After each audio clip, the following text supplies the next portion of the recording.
नाज़रीन, यमन की जानिब से एक बार फिर इजराइल को निशाना बनाया गया है। यमन ने जो अपना प्रॉमिस किया था उसको वो जारी रखे हुए है और एक मुसलसल प्रेशर यमन कायम किए हुए है। और इस वक्त जो है वो एक बार फिर यमन की जानिब से बैलिस्टिक मिसाइल दागे गए हैं और बताया जा रहा है कि एक से ज्यादा बैलिस्टिक मिसाइल इजराइल के ऊपर फायर किए गए हैं। दूसरी तरफ जो ट्रंप ने सुप्रीम लीडर को निशाना बनाने की दोबारा से वार्निंग जारी की है, तो ईरान का बड़ा सख्त रद्दअमल आया है और ईरान ने कहा है कि इन सारे जो दोबारा से थ्रेट्स दिए जा रहे हैं, दोबारा से जंग छेड़ने की बात की जा रही है, हम भरपूर तरीके से तैयार हैं और इस जंग का नतीजा एक बड़ी जंग की सूरत में निकलेगा।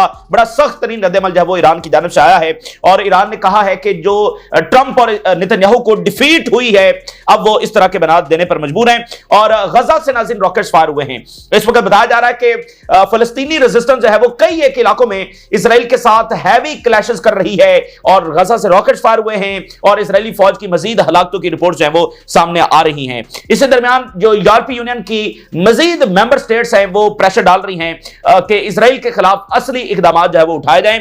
और जो प्रेसिडेंट मडोरो हैं, वेनेजुएला के प्रेसिडेंट और एक अलामत है दुनिया में और ग्लोबल साउथ के एक बड़े लीडर हैं जो इस वक्त साम्राज्य से लड़ने के लिए पेश हैं। पिछली आप कहने के 15 साल से वो लड़ रहे हैं फ्रंट लाइन के ऊपर साम्राज्य से और उन्होंने पूरी दुनिया को मुखातिब करते हुए कहा है कि वो नेतन्याहू को रोकें और खासकर उन्होंने इसराइलियों के जो मज़ाहिब के लोग पूरी दुनिया में मौजूद हैं उनको कहा है कि जरा होश के ना खुल्लो, तुम ये जो नेतन्याहू जो कुछ कर रहा है ना, ये तुम्हें कोई महफूज नहीं बना रहा है, ये कुछ होश के नाखुन लो और सब मिलकर इससे छुटकारा पाओ। ये तुम्हारे लिए कुछ सेफ्टी नहीं क्रिएट कर रहा है बल्कि तुम्हारे लिए ये नुकसान कर रहा है। ये प्रेसिडेंट मडोरो ने आज सारी दुनिया में उनको मुखातिब किया है।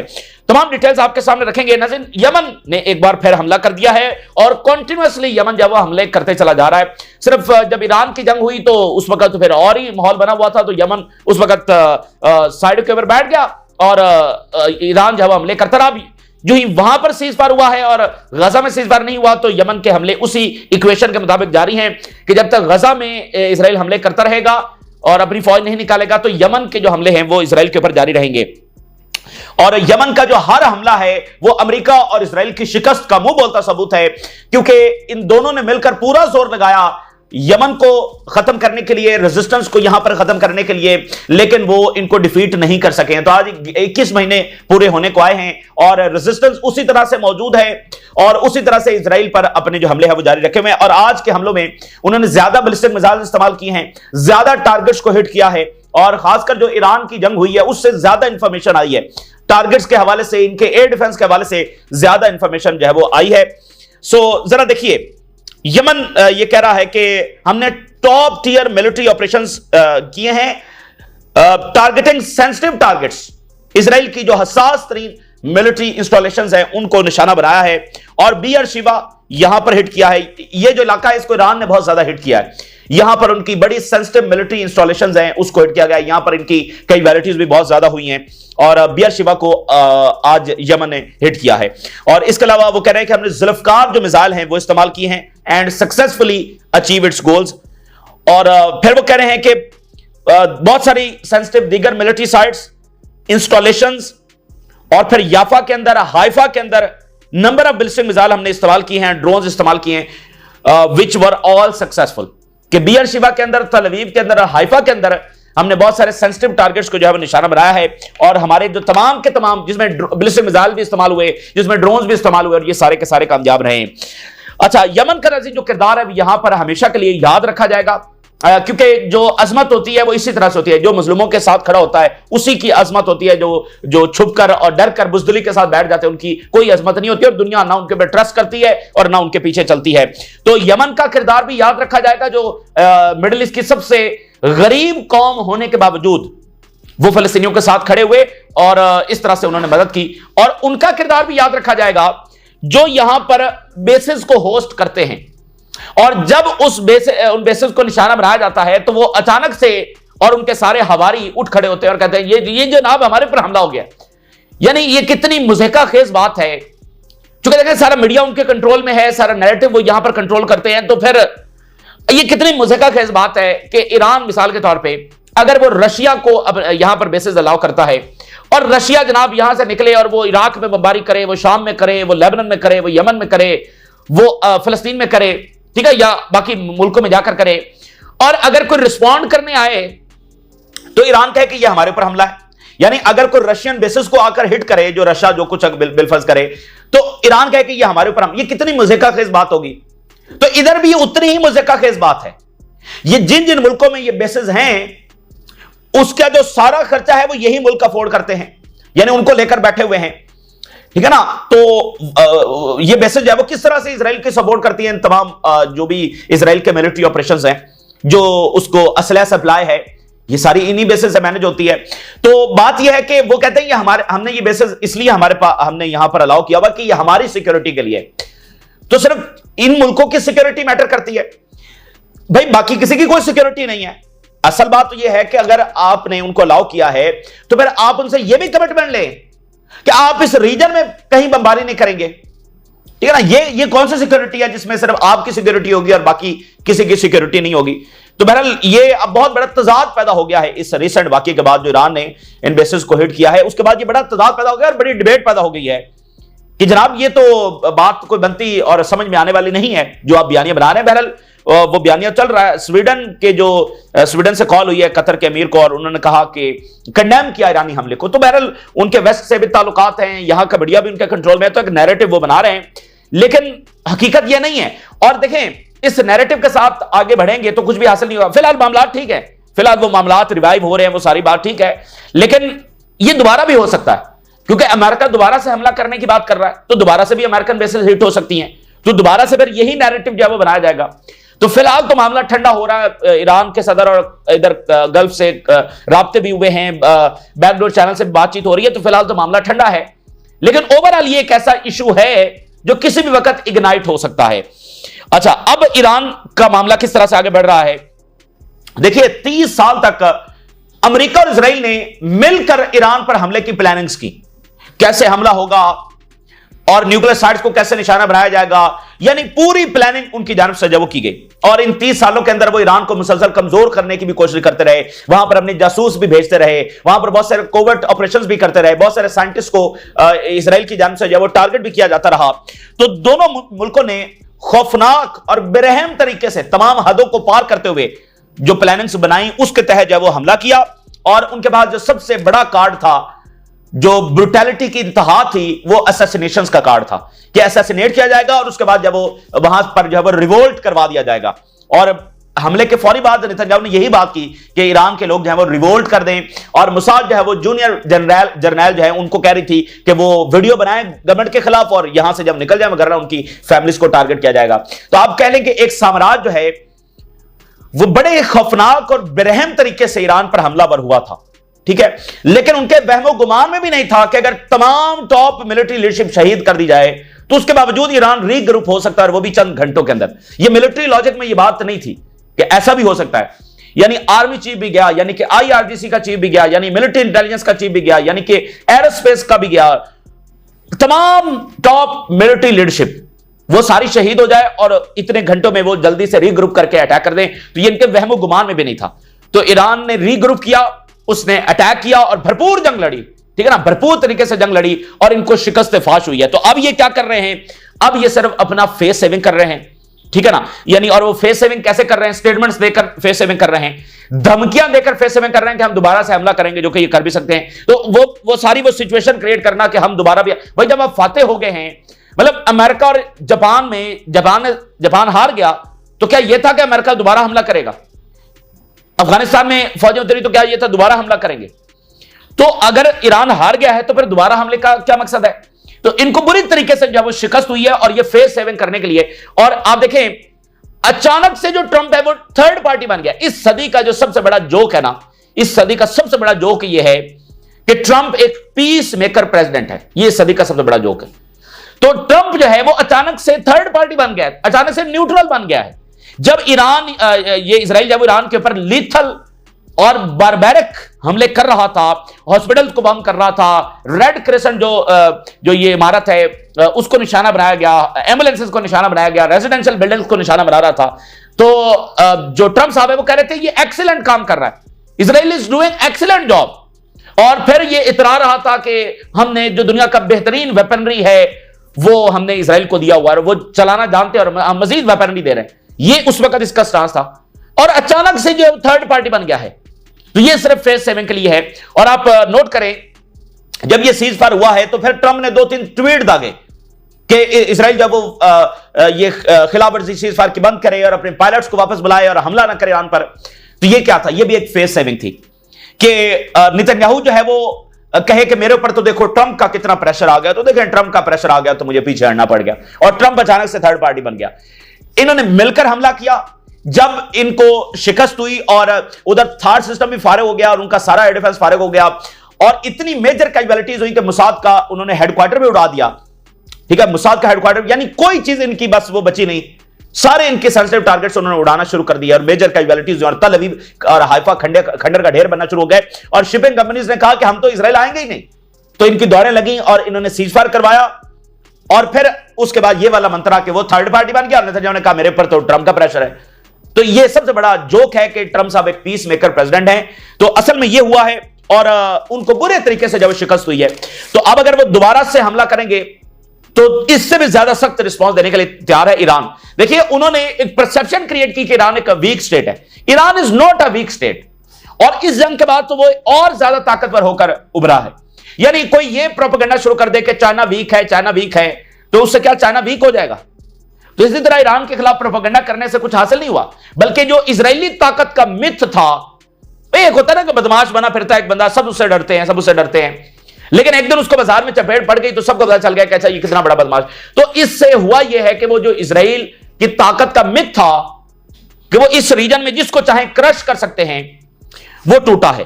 मैं आपको बताऊं कि इस रीजन में कोई एक कंट्री भी ऐसा नहीं है कि जिसके ऊपर अमेरिका और इजराइल मिलकर हमलावर हुए हों, मकसद रिजीम चेंज हो और रिजीम चेंज ना हुआ हो। इस रीजन के अंदर एक भी मुल्क ऐसा एग्जिस्ट नहीं करता है। This is the only Iran. तो ये तो बहुत बड़ी विक्ट्री है, बहुत बड़ी विक्ट्री है। ये हिस्ट्री का बहुत बड़ा मोमेंट है जो इस वक्त हमने देखा है और मजीद देख रहे हैं। तो उसको ये कवर अप करने की कोशिश कर रहे हैं, हम हमला करेंगे, कभी लेबनान के ऊपर बमबारी कर देते हैं। तो ये सिर्फ ये इस वक्त जो चीज चल रही है, तो ईरान पूरी तरह से तैयार है। और वेस्ट की दौड़ें भी उस वक्त लगती हैं जब वो देखते हैं कि इजराइल की पिटाई हो रही है। वगैरह आप देखें कि गजा में इजराइल क्या कुछ कर रहा है, वहां पर तो इनको ना कोई कंसर्न है, ना कोई सैंक्शंस है, ना कोई कंडेमनेशन है, कुछ भी नहीं है। जहां पर इजराइल की पिटाई होती है वहां पर ये दौड़े दौड़े चले आते हैं। तो आईआरजीसी की जानिब से बड़ा सख्त रद्दमल गया है। जो ट्रंप ने धमकी लगाई है इमाम खामनाई को निशाना बनाने की, तो बड़ा सख्त रद्दमल यहां से गया है। उन्होंने कहा जी ट्रंप की जो स्टेटमेंट्स हैं are a result of his defeat against Iran. तो ये मैंने आपके सामने सारा बैकग्राउंड रखा है कि असल में ये इजराइल और अमेरिका की शिकस्त है। अब उसको वो फेस 7 के हम ये कर देंगे, मैंने इमाम खामनाई की जान बचाई, ये ट्रंप कह रहा है। कोई आपकी सेंस में ये बात आती है? तो ये सिर्फ वो शिकस्त खाए हुए हैं और अजीबो गरीब हवास बाख्ता बयान दे रहे हैं। And we advise him to abandon absurd policies. ये अब्सर्ड पॉलिसीज है वो इससे ट्रंप पीछे हट जाए। The defeat led to Trump confusion. जो शिकस्त इसको हुई है इससे ये कंफ्यूज हो गया है एंड लॉस ऑफ बैलेंस, और ये हवास बाख्ता हो चुका है। इतना सख्त तरीन रद्दमल गया। वह ट्रंप अपना हवास बाख्ता हो चुका है और वही बात के ये जरा चेकअप करवाए और ठीक है ना, ठंडा पिए और जरा अपनी तबीयत बेहतर करे। ये हवास बाख्ता हो चुका है। ये आईआरजीसी का स्टेटमेंट गया है, which was reflected in all ill considered statements. तमाम इसकी जो स्टेटमेंट्स आई हैं उसमें ये वाज़ेह है कि ये अपना हवास खो बैठा है। Trump lacks an understanding of the true strength of the Iranian people and he is deluded to believe he can change the reality of Iran's victory.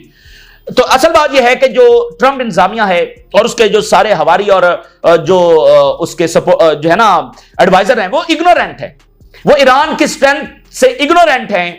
और ये बात बिल्कुल अब साबित हुई है कि ट्रंप को कख नहीं पता ईरान का, उसकी स्ट्रेंथ का। ठीक है ना, कोई अमेरिकी सदर इमाम खामनाई के बारे में ऐसे बात नहीं कर सका, मतलब उसको मौत से डराते, सुप्रीम लीडर को मौत से डरा रहा है ट्रंप। तो वो इग्नोरेंट है, उसको ईरान की ताकत का पता ही नहीं है। ठीक है, वो सिर्फ एक बदमाशी में, एक एरोगेंस में आकर जाना, पीस थ्रू स्ट्रेंथ। तो बहरहाल उसने हमला किया और उसको कुछ जो है वो हासिल नहीं हुआ है। तो आईआरजीसी यही कह रहा है कि तुम्हें सही अंडरस्टैंडिंग नहीं है कि ईरान की स्ट्रेंथ क्या है। The war has proven that the settlers are defenceless against Iranian missiles and drones forces. जंग ने साबित किया कि कोई दुनिया का एयर डिफेंस हमारे मिसाइलों और ड्रोन्स को नहीं रोक सकता। If our national interest are attacks again, our response this time will be stronger and more destructive. हमारा जवाब इस बार और भी ताकतवर और डिस्ट्रक्टिव होगा। मुझे बताइए, एक मुल्क जो हार गया है वो अमेरिका के खिलाफ ऐसे बयान दे सकता है? आप जरा अंदाजा करें, एक हारा हुआ मुल्क जो अमेरिका और इजराइल से हारा हुआ है, वो ऐसे बयानात दे सकता है अमेरिका और इजराइल के बारे में?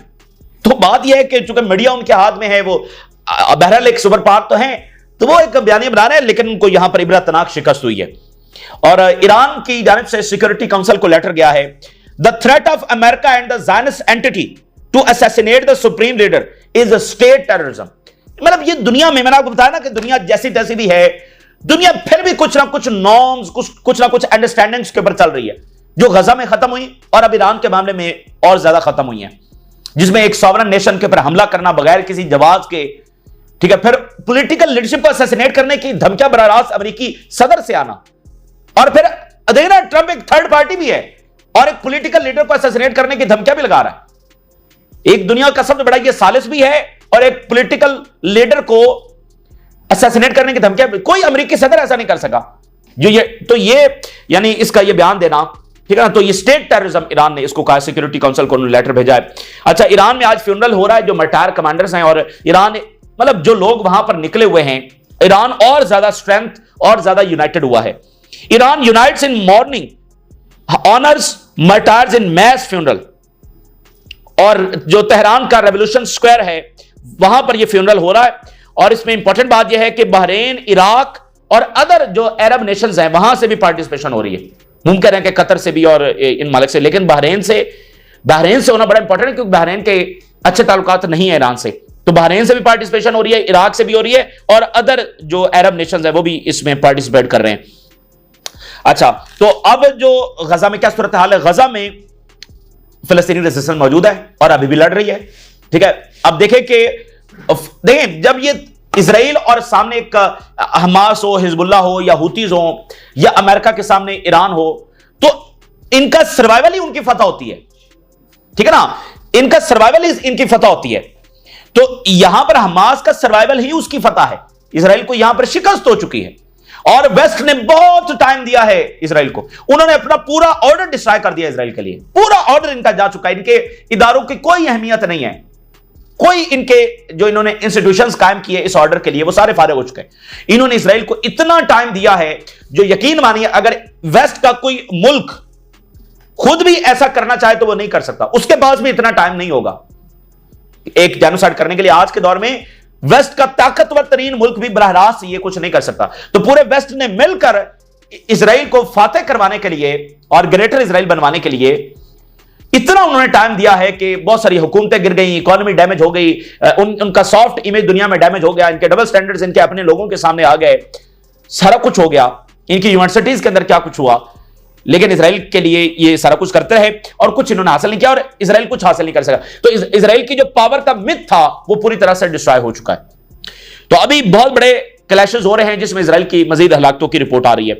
Initial report of tough security incident the occupation army is facing in Khan Yunis, south of the Gaza Strip. Violent clashes between the resistance and occupation forces northeast of Hamad residential city, northwest of the Khan Yunis. Intense clashes in Al-Tufa neighborhood east of Gaza Strip. तो ये तीन इलाकों में अचानक से बड़ी सतह के ऊपर जो लड़ाई है वो शुरू हो गई है, जिसमें इजराइल की कैजुअलिटीज रिपोर्ट की जा रही हैं। और जो लातीनी अमेरिका के मालिक है, और गजा का मैं आपको बता दूं कि यहां पर ये सीज़फायर के लिए मजबूर होंगे। भाई 21 महीने मैटर करते हैं, तो यहां पर यह बात वाज़ेह है कि इजराइल नहीं जी सकता, अगले 4 महीने भी नहीं जी सकता। तो इसलिए ये बहुत जल्द मजबूर होंगे गजा के सीज़फायर के लिए, और जिस दिन गजा का सीज़फायर होगा वो बहुत बड़ा दिन होगा, वो इनकी शिकस्त का बहुत बड़ा दिन होगा, एब्सोल्यूट डिफीट का बहुत बड़ा दिन होगा। तो प्रेसिडेंट मडोरो, उनकी स्टेटमेंट आई है, Maduro calls on world to help and Netanyahu infernal madness. सारी दुनिया मिलकर, और खासकर इजरायलियों के जो मज़ाहब के लोग पूरी दुनिया में हैं उनको मुखातिब किया मडोरो ने, यह इंपॉर्टेंट है। इजरायलियों के मज़ाहब के जो तमाम दुनिया में लोग मौजूद हैं उनको मुखातिब किया है कि यह जो नेतन्याहू की मैडनेस है इसको रोको। ये तुम्हें अंदाजा भी नहीं है कि तुम्हारे लिए क्या ये खतरनाक सूरत हाल पैदा कर रहा है पूरी दुनिया में, ये तुम्हें महफूज नहीं बना रहा है। वर्ल्ड पब्लिक ओपिनियन तुम्हारे वाले कितनी ज्यादा चेंज हो रही है, तो इसकी मैडनेस को सब मिलकर रोके। Every day 100 people are killed in Palestine and the West is watching and is complicit. West जो है वो इसका पूरा जिम्मेदार है, जो कुछ गजा में हो रहा है, रोजाना 100 लोग वहां पर शहीद हो रहे हैं। I call on to stop the war madness practice by Zionist regime led by Netanyahu. देखिए, ज़ायनिज्म को जाना होगा। ज़ायनिज्म ने दुनिया को कुछ नहीं दिया, और वेस्ट में भी जो उनकी पब्लिक है उनके सामने ज़ायनिज्म की जो सारी असलियत है वो सामने आ चुकी है, और ज़ायनिज्म ने दुनिया को कुछ नहीं दिया, तो ज़ायनिज्म को बहरहाल जाना होगा। ज़ायनिज्म और अमन एक साथ नहीं चल सकते हैं। सल्वेनिया अर्ज यूरोपीय Union action on Gaza weighs measures if no progress made. तो अब ये मुख्तलिफ जो यूरोपियन मेंबर स्टेट्स हैं यूरोपीय यूनियन की, वो मजीद आगे बढ़ रही हैं, क्योंकि देखें ना, टाइम बहुत हो गया, 21 महीने, ठीक है। और आप जरा अंदाजा करें, गजा से शुरू होकर वेस्ट बैंक से लेबनान, लेबनान से शाम से यमन, यमन से ईरान। भाई और क्या करना है, और क्या करना है? कितने मुल्कों के ऊपर मजीद बमबारी करनी है, कितने मजीद सिविलियंस को मारना है? तो हर चीज की एक हद होती है। तो ये बहरहाल इस वक्त की ताजा तरीन सूरत हाल है जो आपके साथ शेयर किया। आपने राज लगा करें, इजाजत दीजिए, अल्लाह हाफिज।